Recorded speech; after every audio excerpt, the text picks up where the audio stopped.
about it's a no for me. Four major reasons not to take boric acid. And again, people always want to squabble and fight because for some reason they seem to think that this is a better or more natural treatment.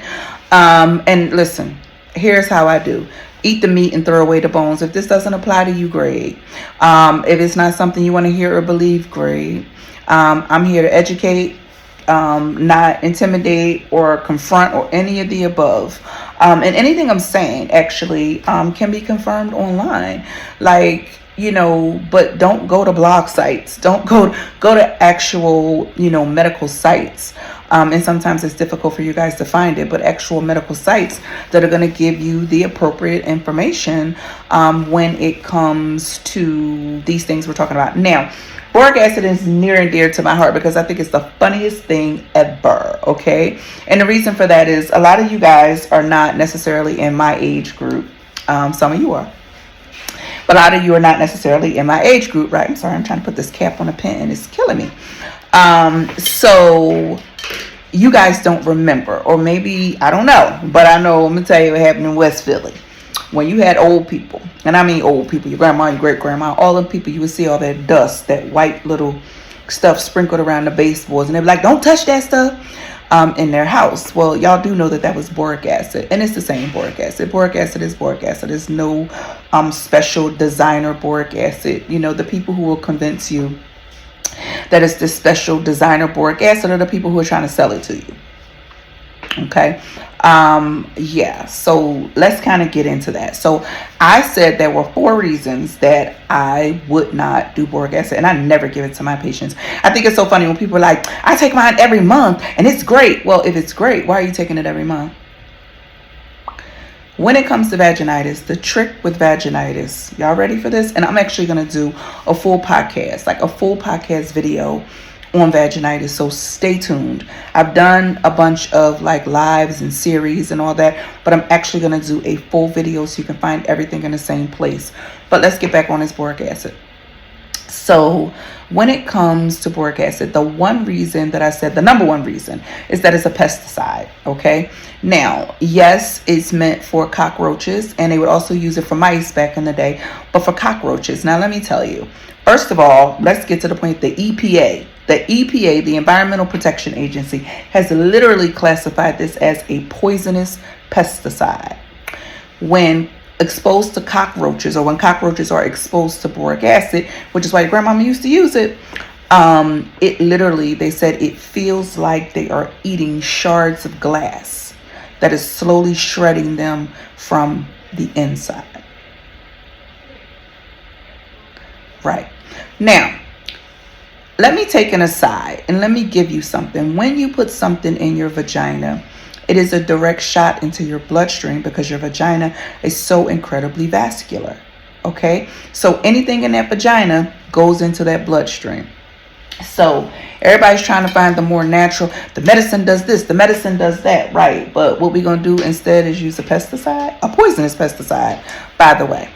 So you can do the suits yourself, but I don't recommend.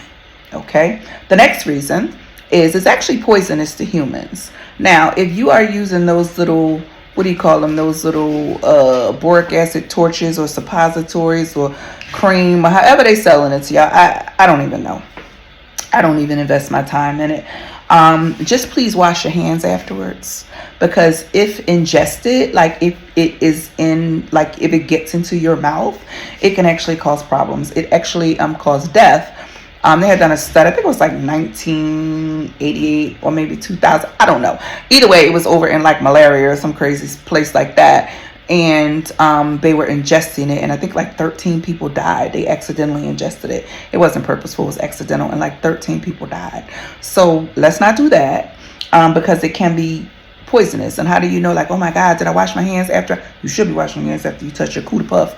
But even if not, it can cause symptoms like vomiting, fever, diarrhea, abdominal pain, seizures, and eventual coma.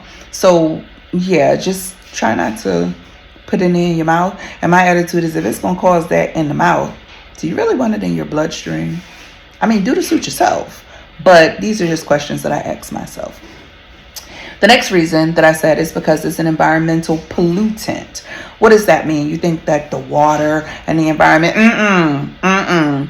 it actually has effects on your body. It has reproductive effects. For males, when males are exposed to boron, which is the active ingredient in boric acid, over time it decreases their sperm count. Yeah, girl. And then for females, it has like strong estrogen effects. And what that means is, if we want to get technical, it promotes the growth of the MCF7 gene, which is the gene that causes breast cancer cells to grow. It also increases the weight or the density of the uterus. So talk to me about the health and well-being of this stuff again. Then, when it comes to the treatment of BV, multiple studies have shown that it is marginally, meaning not really, effective in the treatment for BV. And why is that? Because what it does is it goes in and it knocks out all the bugs, the good bugs, the bad bugs, everything. So it disrupts the microbiome. Okay? And when it does that, it actually increases your risk by 50% of women in the study that was done had a recurrence of vaginitis. Well, hell, you done knocked out all the lactobacillus, you done knocked out everything. Of course, you're going to end up with BV again. So there are ways. It doesn't have to be, I don't know what y'all doctors give y'all. But again, my patients generally don't have any problems with recurrent BV. Not only do I treat it effectively, I also tell what you should and should not do, because the trick to BV is prevention. There are habits there are things you absolutely cannot do, and there are things that you absolutely have to do. And hopefully, once you kind of, like I said, my patients know the do's and don'ts, and I ain't saying they don't get it again, but they know why they got it. They go, oh, doc, I did this, I need a refill. No problem. But you know what you did.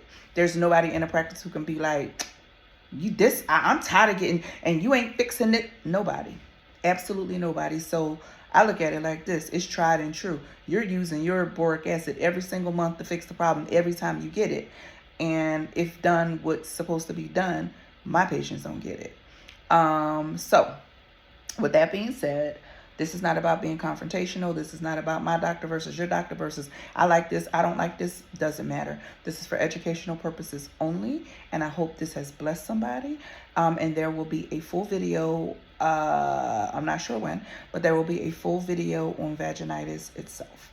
Okay. So have an amazing day. And again, click like, please like this video, and then also click share, because there's somebody out there who needs to know.